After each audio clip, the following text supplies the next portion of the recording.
नमस्कार। आप सुन रहे हैं द बॉलीवुड रेडियो और मैं हूं आपके साथ अनूप आकाश वर्मा।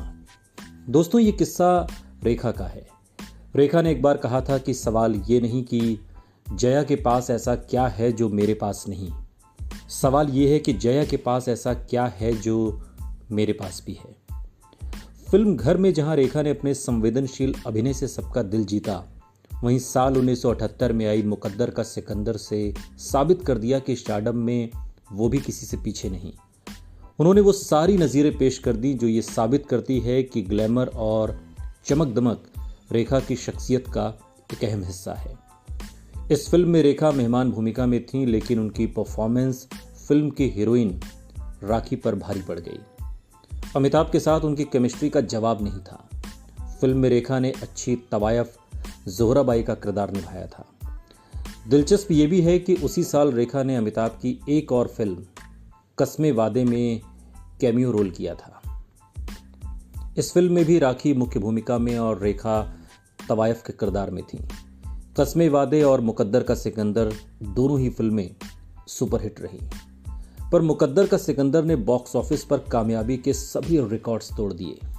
मुकद्दर का सिकंदर फिल्म में रेखा ने एक चटकीली और शानदार गुलाबी रंग की ड्रेस पहनकर सलामी इश्क मेरी जान जरा कबूल कर लो इस गाने पर डांस किया। इस गाने ने धमाल मचा दिया था। ये अतीत की जकड़न को तोड़कर रेखा की एक नई शुरुआत थी। उनकी आंखों में ऐसा नूर दिखा जो पहले कभी नहीं दिखा था। इस गाने में सलाम करने के लिए उठे उनके हाथ ने उनकी अदा और अदाकारी दोनों को नई ऊंचाइयों पर पहुंचा दिया। ये डांस बेहद फिल्मी था, लेकिन इसके बावजूद उनके पुराने डांस से बिल्कुल अलग। इस बार उनकी कई अदाओं में एक तहजीब झलक रही थी। अगर कस्मे वादे के मुजरे में इस डांस की तुलना करें, अगर कस्मे वादे फिल्म में जो मुजरा था, तो ज़मीन आसमान का फ़र्क आपको नज़र आएगा। कस्मे वादे में दर्शकों को पुरानी रेखा ही नज़र आई, जिसमें एक अदा जो होनी चाहिए थी वो नदारद थी। साल 1978 के चार्टबस्टर गाने सलामे इश्क में रेखा का पहनावा, जेवर, उनका मेकअप, उनके हेयर स्टाइल, उनके बदलते हुए फिल्मी मुस्तकबिल की बानगी भर थी। इन सभी आयामों को ही साल 1981 में आई उनकी क्लासिक फिल्म उमराव जान में इस कदर संवारा और सुधारा गया कि ये हिंदी सिनेमा में तवायफ की ज़िंदगी को सुनहरे पर्दे पर दर्शाने के लिए खींची गई एक ऐसी लकीर बन गई जिसे कम से कम अब तक तो छोटा नहीं किया जा सका है। आगे का पता नहीं। ज़ोहराबाई के अपने छोटे से किरदार लेकिन यादगार किरदार में रेखा ने अपने चरित्र की गहराइयों को इस कदर छुआ कि उसने तवायफ की ज़िंदगी को उकेरने की ऊंचाई दे दी। इस गहराई ने तवायफ को एक नया नाम दिया, दूसरी औरत। उन्होंने तवायफ की ज़िंदगी की इंसानी पहलू को पर्दे पर पेश कर दिया।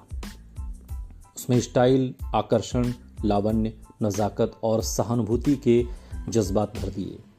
फिल्म में देवदास सरीखा किरदार निभा रहे अमिताभ के साथ उनके सीन फिल्म के सबसे उम्दा और नाटकीय माने गए। ज़ोहराबाई का किरदार हालांकि देवदास की चंद्रमुखी से प्रेरित था, लेकिन इस फिल्म में उनके किरदार का मुख्य कहानी में कोई खास रोल नहीं था। और इस फिल्म की ज़ोहराबाई यानी कि रेखा के पहले सीन में दिलजला सिकंदर ज़ोहराबाई के पहलू में सुकून हासिल करता है। ज़ोहरा के दिल में सिकंदर अपनी जगह बनाता है, लेकिन ज़ोहराबाई तो दिलावर बने अमजद खान की चाहत थी। दिलावर एक गुंडा है और फिल्म में सिकंदर का दुश्मन भी।